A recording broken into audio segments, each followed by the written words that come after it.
अभी हम लोगों के बीच माननीय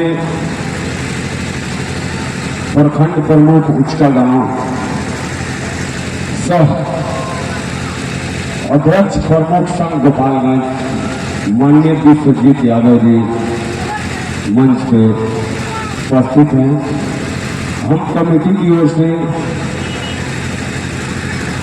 प्रमुख जी का स्वागत करते हैं और प्रमुख जी बाबा को पुष्पमाला पे स्वागत करते हैं।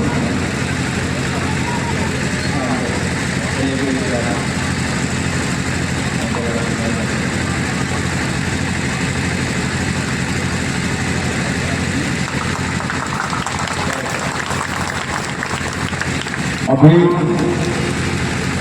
कमेटी के अध्यक्ष जितेंद्र शाह जी आज के मुख्य अतिथि श्री विश्वजीत यादव जी का स्वागत करेंगे।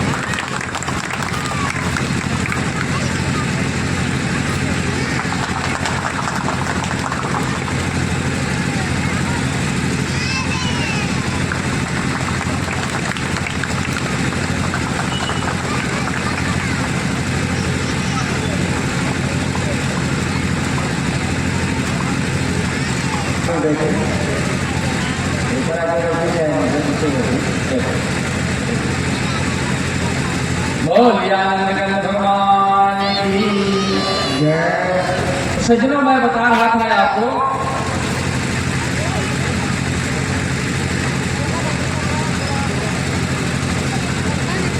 जब भगवान श्री कृष्ण द्वारिका के लिए प्रस्थान कर रहे थे और सब लोगों से उन्होंने जब कहा भाई आज बुआ ने मुझे भगवान कह दिया है, जो मांगना है मांग लो। बारी बारी से सबसे पूछ रहे थे, सब लोगों ने अपने अपने विचार रखे। पांचों पांडवों ने कोई अपना मंतव्य नहीं रखा। भगवान से यही कहा कि भगवान आप जिस तरह से पहले से हमें आप आशीर्वाद दे रहे हैं, धर्मराज ने कहा कि मुझे लोग धर्मराज कहते हैं, आशीर्वाद ऐसा दीजिए कि बस मैं धर्मराज बना रहूं, इससे बड़ी कोई चीज मुझे नहीं चाहिए। भीम ने कहा कि आप तो हमसे हंसी मजाक भी करते हैं, कृपा करके ऐसे ही कृपा बनाए रखिए, इससे अधिक मुझे कुछ नहीं चाहिए। अर्जुन ने कहा कि आप गुरु और मैं चेला, यह शिष्यत्व भाव जो है हमारे में बनाए रखिएगा, इससे अधिक मुझे कुछ नहीं चाहिए। सज्जनों, और जब हमारे सबसे दो छोटे भाई जो हैं पांडवों में, नकुल और सहदेव, उनकी जब बारी आई तो उन लोगों ने कहा हे प्रभु, यदि अगर आप हम पर प्रसन्न हैं तो हमें यह वर दीजिए, यह आशीर्वाद दीजिए कि हमें बड़े भाइयों की सेवा मिलती रहे। सज्जनों, कितनी बड़ी बात है यह। श्रीमद् भागवत महापुराण में वेद व्यास जी कहते हैं, दो चीजों का ध्यान हमें रखना चाहिए। बड़े लोगों को चाहिए कि जैसे अपने पुत्र का पालन करते हैं और अपने पुत्रों से जिस तरह से व्यवहार करते हैं, वैसा व्यवहार छोटे भाई से करें, ये शास्त्र का मत है। और छोटे भाई को चाहिए कि वह अपने बड़े भाई को जितना वह अपने पिताजी का आदर देता है, छोटा भाई बड़े भाई का उतना ही आदर करे। शायद कल आपको कथा में याद होगी, कल मैं आपको बताया था कि रामचरितमानस में तुलसीदास जी यही कहते हैं, अगर तराजू के एक पलड़े पर पिता को रख दीजिए और एक पलड़े पर भाई को रख दीजिए तो भाई का पलड़ा ही भारी हो जाएगा। क्यों भारी हो जाएगा? इस संसार में सुतपित नारी भवन परिवारा, हो ही जा ही जग बारंबारा, अस विचार जागा हो तुम काता, मिल ही नारी जग सहोदर भ्राता।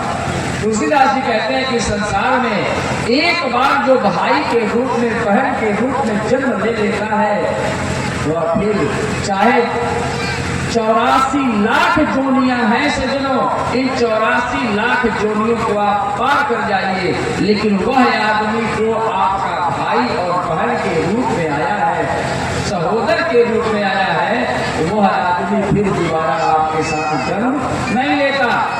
पिता पिता हो सकते हैं, माता माता भी हो सकती है, दादाजी दादाजी हो सकते हैं, दादी हो सकती हैं, परिवार के और जितने रिश्ते हैं, जितने नाते हैं, सब हो सकते हैं।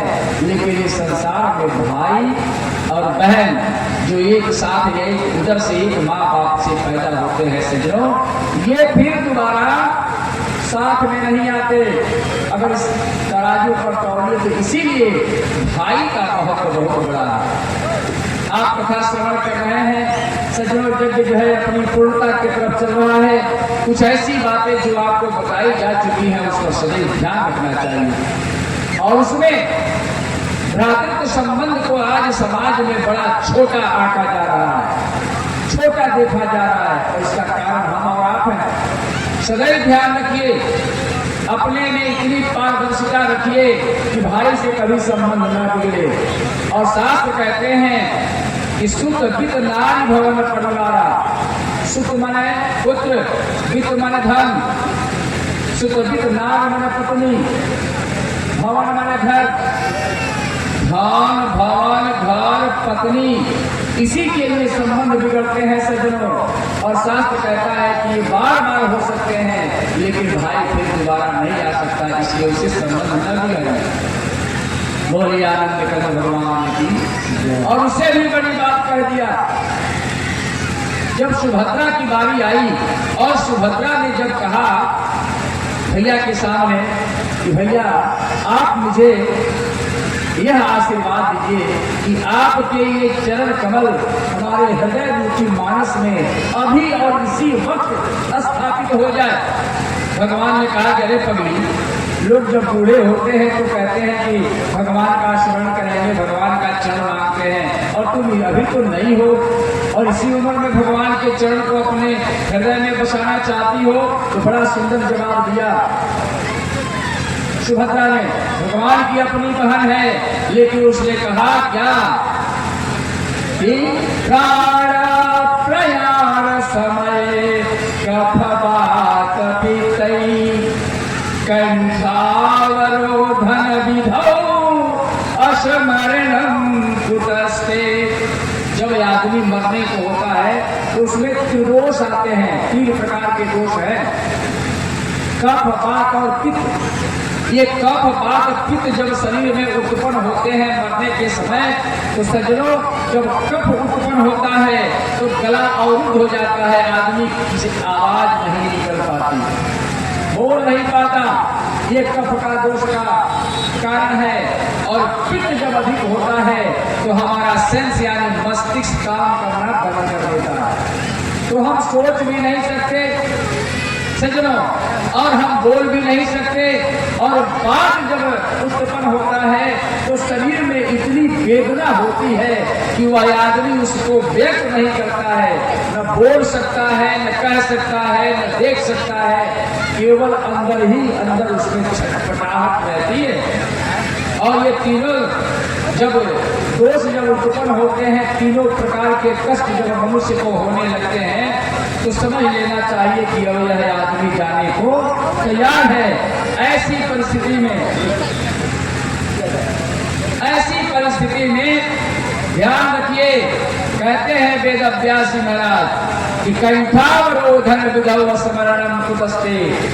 ऐ भैया, अगर इस समय कोई हृदय में नहीं बिठा पाएगा तो फिर मरने के समय जब सेंस काम नहीं करेगा, मस्तिष्क काम नहीं करेगा, जब वह बोल नहीं पाएगा और चेतना भी उसकी समाप्त होगी, शरीर में इतने कष्ट होंगे, इतनी वेदना होगी कि कोई चीज अच्छा नहीं लगेगा, उस समय भला आपका कौन कैसे याद कर सकता है। तो इसलिए यह मत सोचिए माताओं बहनों भाइयों कि जब मरने लगेंगे, जब बुढ़ापा आएगा तो कर लेंगे भजन, भगवान का नाम ले लेंगे, ऐसा न करिए। अभी से जिस उम्र में आप हैं वहीं से अपना काम आरंभ करिए सज्जनों। ये जो कथा हम लोग सुनाते हैं इसका असली अभिप्राय क्या है? कहते हैं वेद व्यास महाराज, यह कथा बालकों को प्रबुद्ध करता है, छोटे जो उम्र के लोग हैं, हमारी बच्चियां हैं, हमारे छोटे बच्चे हैं, उनको प्रबुद्ध करता है। और अगर यह कथा जुआ सुन ले तो जुआओं को यह शुद्ध करता है और बुढ़ापे को यह सिद्ध करता है। यही 3 काम करता है श्रीमद् भागवत महापुराण की कथाएं। इसलिए जो भी आप कथा 8 दिनों से आप सुन रहे हैं सज्जनों, उसको आत्मसात करिए। उसके छोटे से एक भाग को भी जरूर अपने मन में उतारिए, बैठाइए। कदाचित उसके कुछ नियम आपने अपने जीवन में उतार लिया तो सच मानिए जीवन ही बदल जाएगा, जीवन की सब चीजें बदल जाएंगी। यह लोक भी आपका शुद्ध होगा और परलोक भी शुद्ध हो जाएगा। बोलिए आनंद भगवान की जय। आइए एक भजन करते हैं, फिर अपनी कथा में आपको लिए चलते हैं।